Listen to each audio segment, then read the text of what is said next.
Okay, today we had an update from our current ambassador here in Serbia, Ambassador Godfrey. A really good guy. I really like him. He's been very transparent, very informative. Once a week, he has a Facebook Live where he can actually go and ask questions. And here's a little bit of what he had to say today to all the Americans left here in Serbia.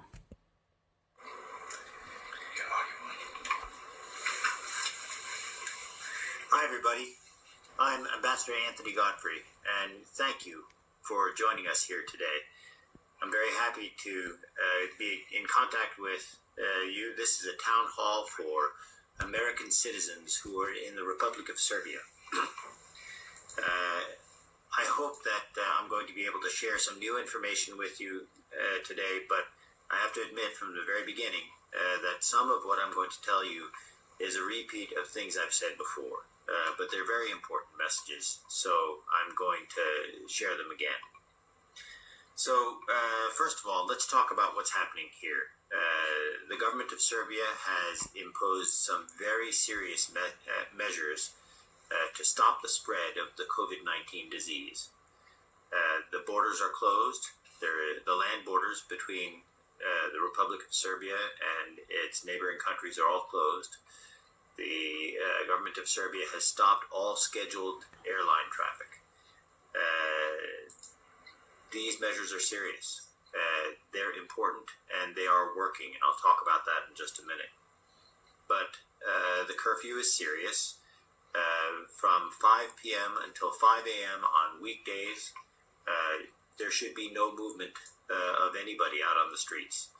And on weekends, that's from 3 p.m. until 5 a.m. the next day. This is very important, and the only way we're going to stop the spread of this disease is to keep our distance from each other. And that doesn't mean we don't need to be in contact with each other. And in fact, I'd encourage everybody to be in contact with friends and family. But you just don't have to go and shake their hand. Give them a call, send them a text message. See if you can do a video chat or something like that. I know that we're doing that with our children. Unfortunately, the flights were stopped before we were able to get our boys home from university. So we're staying in touch virtually, not physically. But I want to talk about how the measures are working. And I'm going to put up a graphic that's going to help me explain that. And the measures are intended to slow the spread of disease. Now, what we're looking at here is a graphic that talks about the number of cases active in Serbia. And yes, that's increasing day by day. But the average rise in percentage of new cases is flattening. So what that means is that this is working. We have to work harder at it. We want that orange bar to go down even smaller. And once it does, then we're going to start seeing the beginning of an end. Thanks a lot. So as you can see, we're improving our technology every time we do one of these. And I want to thank the team that's helping me do this. But if you're an American citizen here, your safety is our top priority. Here's my question. Okay, any updates on the possibility of a 24-hour curfew? That's a good question. It's a great question. Thank you, I'm smart. And the answer is we don't know. But here's why people were talking about that.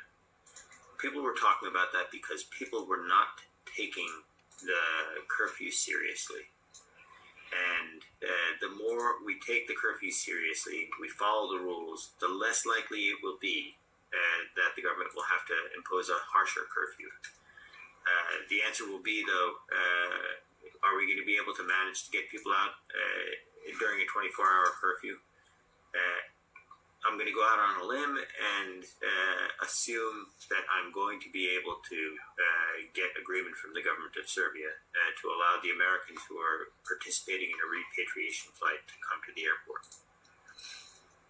Okay, so I'm sorry, I'm not sure I understand this next question. We need to have a plan for Americans who decided or cannot leave Serbia. It is a confusing question, Sasha.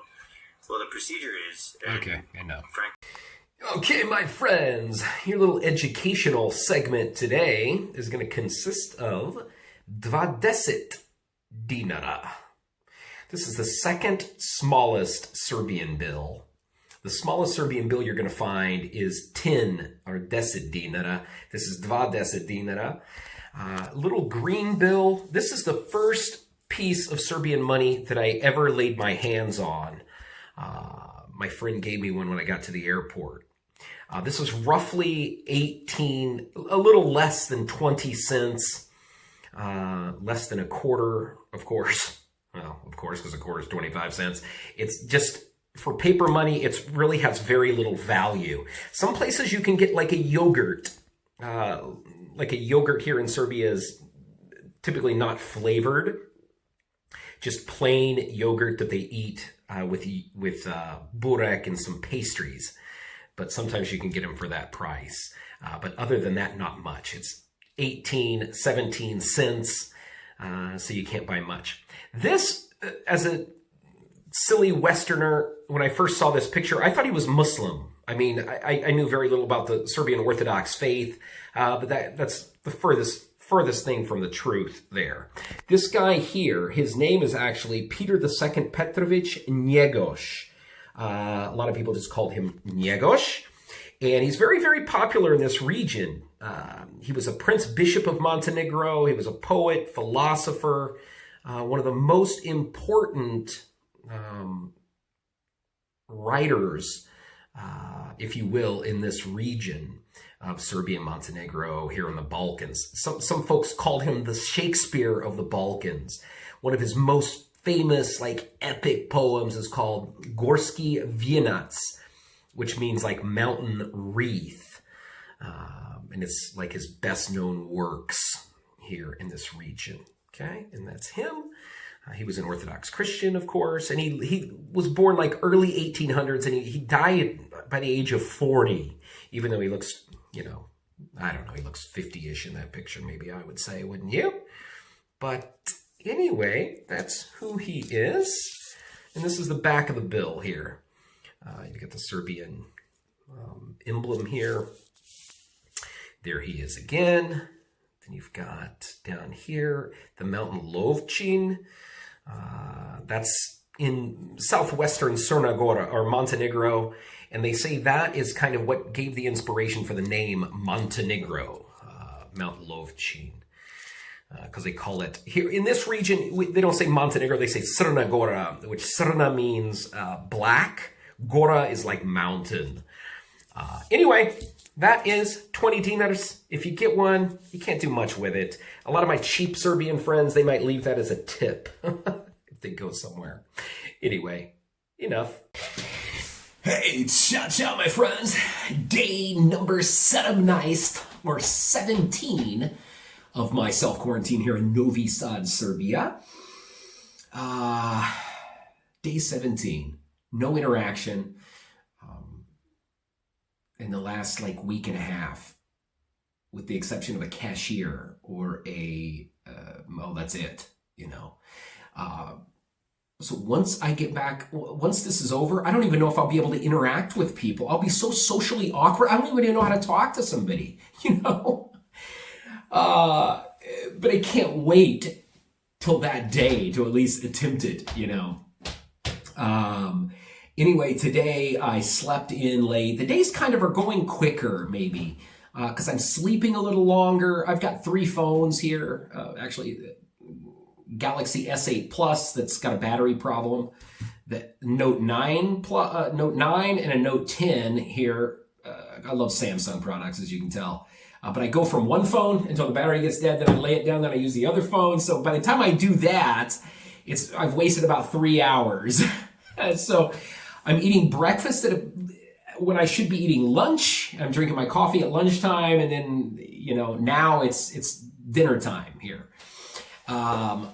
But you saw a little bit here before this. Ambassador Godfrey, our ambassador here, Uzdravje svima. Marco, thank you for this dunya. I love it.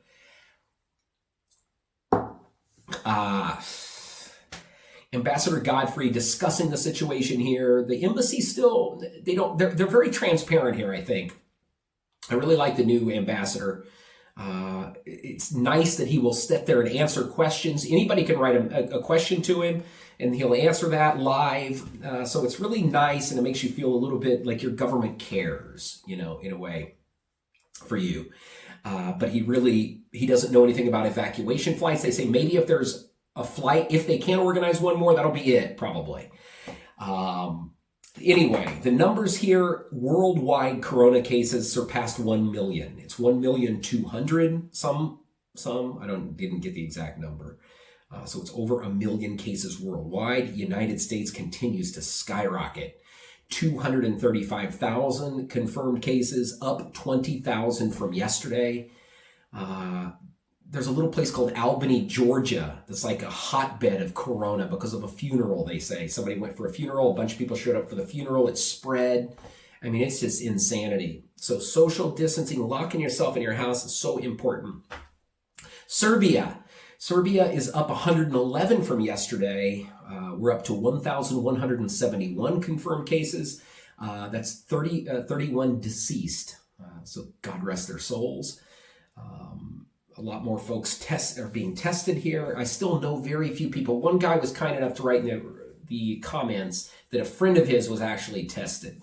But that's about all I've heard. Nobody else do I know that's been tested. Anyway, that's what's up. Now, the latest news here, just in no specific order here, a Turkish company. I don't know why this was even mentioned, but there's a big Turkish company that won a bid, $285 million contract to build this Sarajevo to Belgrade ulica. They donated 25 beds and some other medical equipment, and this was like a big news story. Okay, they won a $285 million bid, and they donate 25. I mean, by no means should I insult or nitpick somebody who donates something here to Serbia, but still 25 beds and some respirators and some medical equipment. I mean, I don't know. I think if I were to, never mind. Thank you, Turkish company. Okay.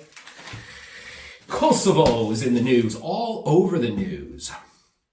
As most of you know, I'm not a big supporter of my current president, but I rarely compliment my president. But my president, especially his kids, I really detest his kids. But the current administration has been really hard on the Kosovo government. And so all over the news today, Albin Kurti, who got the no confidence vote,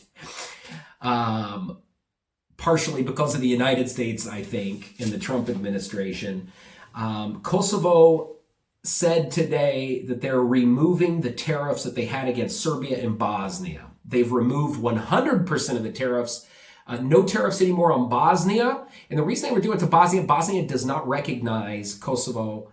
And Serbia, they said by June 15th, they're going to redetermine how they're going to do it, but they're doing it gradually, reducing those tariffs. And Kurti, he had his post on Twitter today said, yesterday I signed the decision to fully lift the 100% tariffs on imports from Serbia and Bosnia and to implement reciprocity measures with Serbia. This was our promise in the elections, part of our coalition agreement,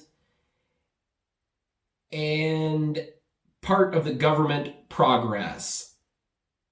And then he has his last sentence, reciprocity because equality is what Albin Kurti said. Anyway, that's dominating the news. So that's a little bit of good news, I suppose, for the economy here in this region. Also is in the news, the Serbian government.